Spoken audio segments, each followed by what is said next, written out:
Hello Pastora. po. Maraming salamat po, Mama Nenet. Hallelujah. Purihin ang ating Panginoon Diyos sa gabi po na ito. At salamat po sa Panginoon. At muli po, ako po ay makapagbabahagi ng salita niya. No? Actually, mahabang panahon, ilang buwan na hindi ako, kung nakikita niyo po, hindi ako nakakapag-share o hindi ako nakakapag-speak po, no. Pero praise God, eto na po yung muling simula po na makikita niyo na po ako muli na mag-share po ng salita ng Panginoon. So, kamusta po tayo mga kapatid? I believe na bawat isa po sa atin ay nasa mabuting situation, di ba? At naroon yung pag-iingat proteksyon ng Panginoon sa bawat isa po sa atin. So bago po ako dumako po sa salita ng Panginoon, meron lang po akong maikling kwento na isi-share lang po. Kumbaga, ito po nabasa ko yung kwento po na ito, no. So isang araw po, no, may isang Kristiyano po na bagong tanggap, okay? Kumbaga, bago pa lang na nakilala niya ang Panginoon, no, sa pamamagitan na mayroong nag-share sa kanya, no, na salita ng Panginoon. And nung in-invite po siya, no, sa loob, sa church, sa simbahan, no, so yung unang linggo, umattend po siya ng simbahan. So, syempre, yung mga ganun po, di ba? Minsan, kadalasan, kapag may tao na ini-invite tayo, anong susuotin? Okay lang ba na ganito, ganito, di ba? So, yung tao po na yon na unang kakilala pa lang niya sa Panginoon, unang pagtanggap pa lang niya at unang attend or akyat niya sa simbahan, no? Nagsuot po siya ng simple at medyo kakaibang pananamit. Okay? So, doon po sa loob ng simbahan, may ilang miyembro doon na lihim na, alam niyo yun, na tumitingin-tingin, no? Sa kanya, siguro maring, sino kaya yan, di ba? So, tinitignan yung pananamit niya, no? Tapos, nakita niya na nagbubulungan, okay? Yung mga member na yon. And, sumunod na linggo, okay? Hindi na po bumalik sa church, sa simbahan, yung tao na naging Kristiyano na dahil nga tinanggap niya ng Panginoon. Noong second week, no, hindi na siya dumalo, hindi na siya as in bumalik sa simbahan. Okay? So, ang tanong po dito, ilang beses kaya tayo naging sanhi ng pagkatisod ng iba dahil sa maling, hindi dahil sa maling church, kumbaga, kung di, dahil sa tamang church, no, kundi dahil sa ating paghuhusga, di ba? So, kaya po ang topic po natin ngayon is Romans 14 verse 13. Sabi po diyan sa Romans, wala, ko po, wala po tayong Bible, ano, wait lang po.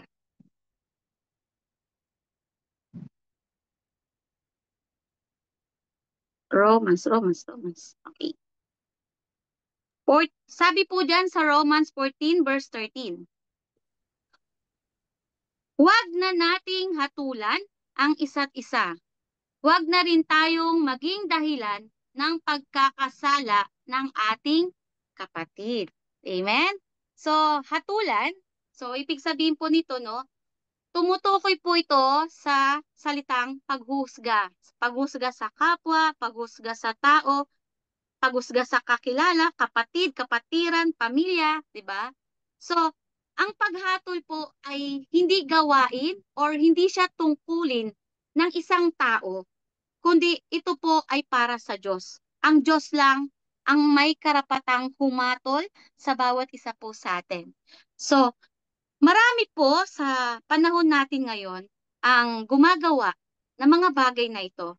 Ilbis na ipakita sa kanila yung pagmamalasakit, yung love, yung pang-uunawa, no? Iba yung naipaparamdam natin sa kanila. Kaya kung minsan, nagiging sanhi po ito ng kaguluhan, no? Hindi pagkakasundo-sundo, no? Ng mga mananampalataya. Nagdudulot po yan ng pagkakawatak-watak sa isang iglesia. Okay? At kung babasahin po natin at uunawain po natin yung sulat ni Apostol Pablo sa Romans 14:13, ang nais po iparating nito sa bawat isa po sa atin, no? Tayo po ay pinagbabawalan na wag nating hatulan yung isa't isa.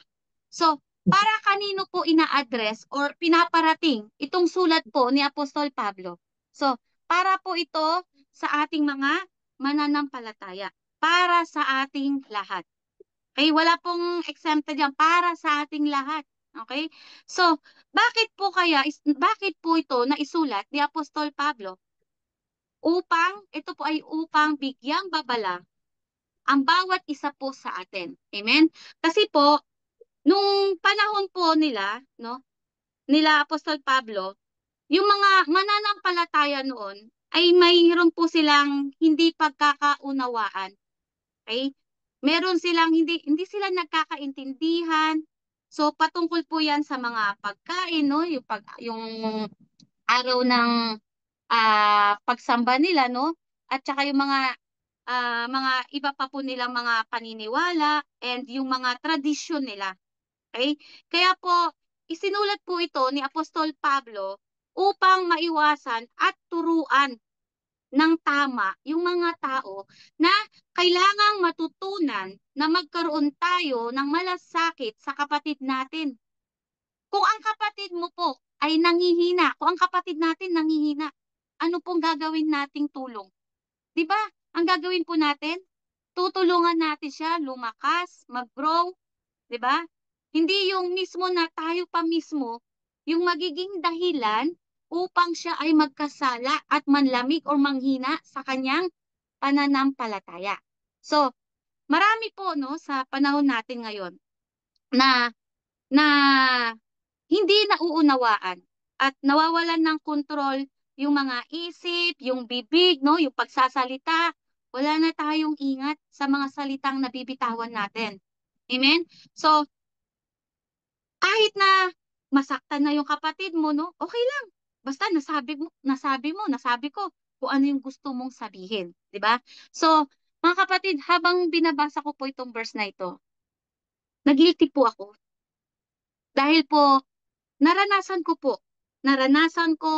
na makapaghusga sa tao, sa kapwa ko, sa kapatid ko. So, ikaw po ba, kapatid, nakapaghusga ka rin po ba? Anong naramdaman mo yung nahusgahan mo ang isang tao? Diba? So, lagi natin tatandaan na nakapaghusga man tayo sa kapwa natin, andyan ang Panginoon. Nakikita niya, naririnig niya, at alam niya kung anong ginagawa natin.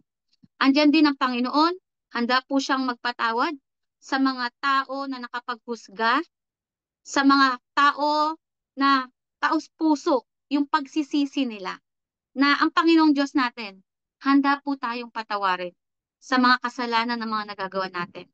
And habang binabasa ko din po yan, nasaktan din po ako kasi naalala ko rin po na naranasan ko rin po pala na husgahan po ako ng mga tao. Okay? And salamat po sa Panginoong Diyos dahil binabago po niya ako. Hindi lang ako, kundi tayong lahat. Okay? So tunay nga po na kapag nagbabasa tayo ng Bible, tayo mismo yung unang tinatamaan. Amen? At tayo mismo yung unang binabago ng Lord. Amen? At masasabi mo na lang, Lord, ako po ito. Help me, Lord. Baguhin mo po ako. Amen? So, tsaka kailangan po mga kapatid, dapat willing po tayong magpabago sa ating Panginoon. Amen? So, ipagpasalamat natin dahil kung ikaw ay napapa-aray, ouch! 'Di ba? Natatamaan tayo sa mga naririnig natin o nababasa natin, no, na salita ng Diyos, ibig sabihin, may kailangang baguhin sa character natin. Amen? Kaya dapat po, lagi po tayo maging aware sa mga kilos, sa mga galaw, sa mga pananalita po natin, no? At maging sa mga desisyon, sa mga plano po natin. Amen? Kaya po mga kapatid, huwag maging dahilan ng pagkakasala tayo. Huwag tayo maging dahilan ng pagkakasala para sa kapwa natin. So, maging maingat din po tayo sa mga balita, lalo na po ito, no? Nangyayari po ito eh. Maging maingat po tayo sa mga balita na nalalaman natin or dumarating sa atin. Minsan, nangyayari po yung MBMD. Sino po nakakalam ng MBMD? So, ang meaning po nung MD, kwento na may bawas, may dagdag. Okay? So, kaya minsan, no, dahil sa nasagap mo ng MBMD na balita, no, at yung nasabihan, no, hindi ka naging aware, maaari yan mapagmulan ng kaguluhan. Tama po? So, magugulat ka na lang, bakit ganito nangyayari? Ang gulo-gulo, nag-aaway-away, 'di ba? Tapos, hindi mo alam, no? May mga salita na naihatid, na naisabi, no? So, yun pala yung nagiging dahilan kung bakit nagkakaroon ng mga hindi pagkakaunawaan, 'di ba? Dahil po yun sa mga nababalitaan na naririnig mo at ikaw na nasalinan ng kwento or ikaw na nakarinig, no?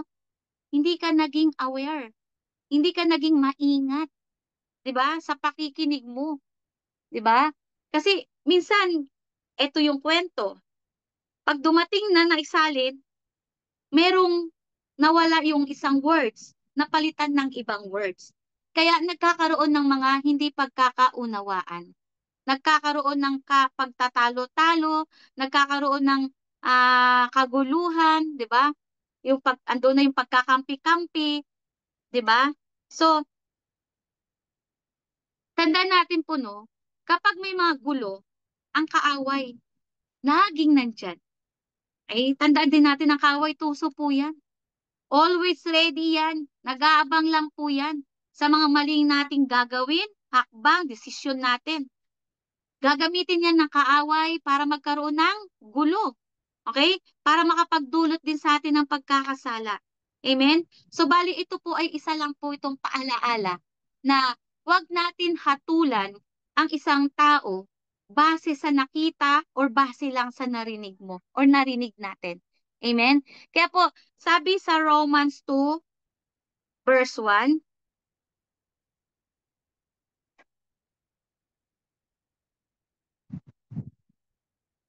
sabi po dyan, kaya nga, sino ka mang humatol sa iba, wala kang maidadahilan sapagkat sa paghatol mo sa iba, hinahatulan mo rin ang iyong sarili dahil ikaw na humahatol ay gumagawa rin ng ganoon. Amen? So, hindi natin pwedeng husgahan ang iba kung tayo rin ay hindi perpekto. Ibig sabihin, wag mong husgahan ang iba kung ikaw mismo din ay gumagawa ng ganun or gumagawa ng mali. So, bago tayo tumingin sa pagkakamali ng iba, dapat muna nating suriin ang ating mga sarili. Amen? Sa halip na husgahan mo ang iba, ipanalangin sila. Hindi natin alam ang pinagdaraanan nila at tayo man ay may sariling kahinaan. Tama po? Bawat isa po sa atin may mga kahinaan. Hindi natin kailangan, no? Hindi natin kailangan kunin yung lugar o yung pwesto ng Diyos sa paghatol sa iba. So, ang ating pong tungkulin ay magmahal, umunawa, at magtuwid sa pag-ibig. Kaya kapag nakikita ah kaya kapag nakakakita tayo ng pagkakamali sa iba, alalahanin din natin kung gaano rin tayo tinanggap ng Diyos. 'Di ba? Kung paano tayo pinatawad ng Panginoon sa kasalanan na gawa natin, no? Sa halip na humusga, magpakita po tayo ng kabutihan. Amen po. So, ano po ba yung dapat gawin? So, basahin po natin yung Roma 14:19. Sabi po diyan, Kaya't pag kaya't pagsikapan natin gawin ang mga bagay na makakapagdulot ng kapayapaan at makakapagpatibay ng pananampalataya ng isa't isa. Amen po? So, yan po yung nais ng Panginoon Diyos po sa atin, na pagsikapan natin gawin kung ano yung tama at nakakapagbigay ng kaluguran sa ating Panginoong Diyos. At yung yung magpapalakas sa faith or sa pananampalataya ng ating kapatid. Kailangan natin magpalakasan sa isa't isa. Alalayan natin, no, ang bawat isa, hindi para kalabanin. So, isa lang naman ang kaaway natin, isa lang naman yung dapat na kalaban natin is yung mga gawa ng kaaway, si Satanas, di ba? So, maging maingat po tayo sa pananalita. Dahil po, hindi lahat ng iniisip or kailangan sabihin natin, no? Hindi lahat tama. Hindi lahat ng iniisip natin tama. Hindi lahat ng sasabihin natin is tama. Okay? At ganun din sa mga naririnig natin. Okay? So, pag-pray muna natin, kung may narinig tayo or may naisip tayo, ipag-pray po muna natin bago natin to aksyonan. Or sabihin natin, okay? Ah, isangguni muna natin sa Lord. Amen? Hintayin natin yung instruction ng Panginoon. Okay? Kung ano ba yung gusto ng Panginoon. Kung ito ba ay okay kay Lord, agree ba si Lord dyan? So, doon lang tayo magdidesisyon, 'di ba? Hindi pwedeng gusto lang natin. Kaya didesisyonan na natin, 'di ba? So, isa pa po no, tumingin muna tayo, okay? Tumingin muna tayo sa sarili natin bago natin husgahan ng iba. So, kung makikita po natin, mababasa po natin sa Mateo 7 verse 5 po. Sabi nga po diyan, 7, Mateo 7 verse 5. Mapagkunwari, alisin mo muna ang trosong nasa iyong mata at sa gayon, makakakita kang mabuti at maaalis mo ang puwing ng iyong kapatid. Amen? So, ang nais po iparating ng talatang ito, bago tayo magtuwid o pumuna sa iba, make sure na ayos din yung lagay ng puso natin. Okay? Hindi sinasabing, ah, huwag magtuwid. Hindi po. Kundi tiyakin natin, no? Tiyakin natin na yung ginagawa natin eh merong kababaang loob, may pagmamahal, no, may katapatan, no? Hindi natin kailangan yung magtutuwid tayo pero ang yabang natin, no? So nandun yung inuhusgahan na natin yung tao, 'di ba? So mas mainam na maramdaman nila yung pagtutuwid o pagtatama na may pagmamahal. Iba po kasi yung pagtutuwid na parang inaakusahan mo na or nahatulan mo na siya sa mali niya, 'di ba? So kailangan po no, alamin natin yung kahinaan ng iba at iwasan natin yung mga bagay na maaring maging sanhi ng pagkatisod nila. So, lahat po tayo, no, katulad nga po yung sabi kanina, no, lahat po tayo may kanya-kanyang kahinaan. May mga taong emosyonal, no, iba-iba po tayo. So, kailangan po nating irespeto, igalang kung ano yung kahinaan na yun. Okay? So, kung may kahinaan sila, no, kailangan tulungan natin sila mapalakas. Amen po? So, kailangan alamin natin yung kahinaan nila. So, hindi ibig sabihin na kapag inaalam natin yung kahinaan nila, eh, para sila ay husgahan. Hindi po. Para maunawaan natin at makaiwas po tayo sa mga bagay na maaaring makasakit po or makakapanghina sa kanila po or maaaring makakapagtisod po sa kanila. Amen? So, punta po tayo sa Romans 15 verse 1.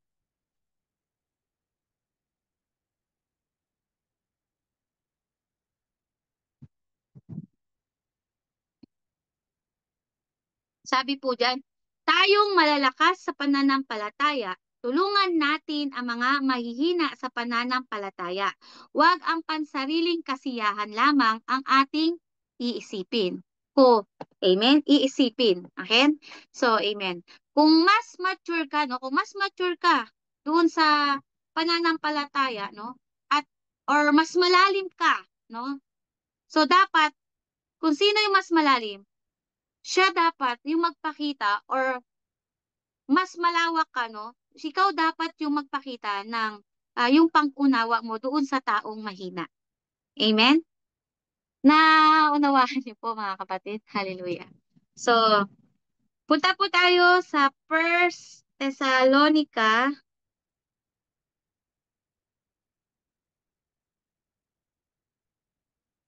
5:11. Sabi po dito, dahil dito, palakasin ninyo ang loob ng bawat isa at magtulungan kayo tulad ng ginagawa ninyo ngayon. Amen? So, katulad po nito, ang ginagawa po natin, meron po tayong gawain, no? Gawain ng Panginoon, Bible study. So, kapag tayo nakikinig ng salita ng Panginoon, 'di ba? So, napapalakas po tayo, 'di ba? So, yan po yung sabi. Magtulungan tayo. Okay? So, ibis na husgahan mo yung kapwa mo, no? Encourage natin sila. So, mga kapatid, magagawa po ba natin 'to? Palakasin, magtulungan po tayo para mapalakas yung bawat isa po sa atin, para maging maayos, no? Yung pinapagawa ng Panginoon, yung kalooban ng Panginoon sa buhay ng bawat isa po sa atin. So, bilang mga Kristiyano po, hindi tayo dapat maging sanhi ng alitan. Amen? So, sa halip, sikapin nating maging tulay ng kapayapaan. Bawat isa po sa atin, no? Sa loob ng simbahan, maging sa loob ng pamilya po natin. Amen? So, ang buhay Kristiyano po ay hindi lamang po yan tungkol po yan sa pagitan natin sa Panginoon, kundi kasama po yung relasyon din natin sa ating kapwa, sa ating mga kapatiran, or sa ating pamilya. Amen? So, maging empty tayo. So, ano po yung empty? Okay? Empty, maging tagapamayapa, maging tagapagtibay, maging tagapagtayo sa pananampalataya po ng iba. Amen? So, sino po dito tumitingin po sa salamin? 'Di ba? Kung ang salamin mo po ay marumi, hindi ka makakakita ng malinaw. Tama po, kasi marumi eh. So, kung ang puso natin puno ng pride, puno ng galit, sama ng loob, tampo, inggit, galit, selos, 'di ba? Hindi po tayo makakakita ng tama sa iba. Tama po? So, kung ganoon po ang tingin natin, paano lalago yung pananampalataya natin kung ang paligid din natin ay wala sa tama, 'di ba? So kailangan po lahat bawat sa atin iposisyon natin yung mga sarili natin kung saan nagpo-flow yung anointing ng Panginoon. Posisyon natin yung mga sarili natin kung saan at ano yung pinagagawa ng Panginoon sa atin. Alam niyo po mga kapatid, ito mga lumipas na linggo, ang dami na itinuro ng Panginoon po sa akin. Na sabi ko nga, Lord, paano ba to? Sabi ko, Lord, mag-speak na po ako, may mga schedule na po ako. Para po akong bumalik sa unang araw na una po akong tatayo sa mga tao na magbabagi ng salita ng Panginoon. Na dahil nga po no, na dahil sa mga pangyayari no, na tumaan no, lahat naman po tayo tumadaan sa iba't ibang uri ng mga pagsubok, 'di ba? May mga time na nanghihina, may mga time na nawawala, pero ibinabalik ka ng Panginoon kasi dito kanya tinawag. At meron kang dapat gampanan, may dapat kang tungkulin na dapat mong gawin, 'di ba? So, nandoon na para akong nagkaroon ng ano, aminin ko po mga kapatid, na-nervyos na po ako. Para akong nagkaroon ako ng ano, hindi naman yung takot. Kumbaga, ninervyos. Lord, parang balik uli sa dati, back to zero, 'di ba? So, ang daming tinuro ni Lord. May mga kinurik si Lord sa akin, sa kilos, sa pananalita, sa isip, kung paano ka mag-isip, 'di ba? So, hindi lang naman po 'yan sa akin, kundi bawat isa po sa atin, okay? May ginagawa ang Panginoon sa buhay natin, okay? So, minsan kasi po no, yung simpleng salita or biro natin no, maaari po siyang makasakit sa kapwa natin, 'di ba? So, sa bawat pakikitungo po natin, kung minsan, tanungin natin yung sarili natin, okay? Na, makakatulong ba ako para sa paglago ng kapatid ko?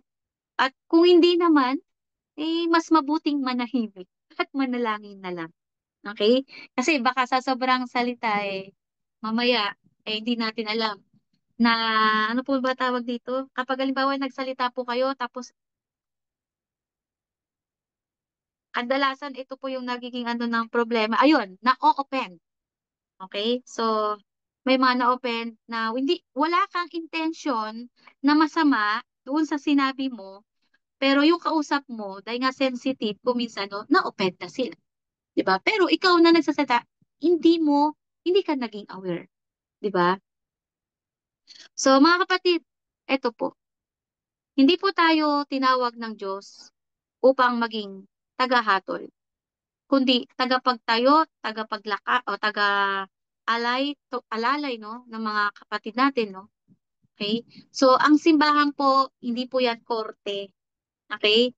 Ang simbahan po ay isang tahanan ng mga sugatang spirito na hinihilom, okay? Na kailangan silang gamutin, 'di ba? Kaya tayo po mga kapatid, okay? Tinawag tayo upang maging ah tagapagtayo. Okay? Kumbaga tulungan natin yung mga kapatiran natin no sa mga nanghina, lalo na ngayon na maraming mga pagsubok ang nararanasan ng bawat isa at kung minsan doon sa mga pagsubok na nararanasan nila, hindi na nila alam. Kahit na alam nila na may Diyos, 'di ba? Hindi pa rin minsan naiwasan na umiba sila ng daan. Okay? Bakit sila umiba ng daan? Kasi parang nararamdaman na nila na walang umaalalay sa kanila, 'di ba? Walang parang tingin nila hindi na sila napapalagaan, hindi nakakamusta, 'di ba? Hindi na na kamusta na? Anong lagay mo ngayon, kapatid? 'Di ba? So, minsan yun dun may kulang, okay? May kulang. Kaya po ngayon, simula na po no, na hindi dahil po shinare po ito no, kumbaga manalangin. Manalangin po tayo ng puspusan sa Panginoon. Dahil malapit na, sa totoo lang po, malapit na dumating ang Panginoon. So, dito, habang nandito po tayo sa mundong ginagalawan natin, nandito yung preparasyon. Kumbaga, inihahanda tayo ng Panginoon hanggang sa ating pag-uwi sa kanyang kaharian. So, dito pa lang, inahanda na tayo, inaayos na tayo ng Panginoon. Kaya kailangan maging handa po tayo. Amen po. So, yun lang po, mga kapatid. Maraming salamat po. So,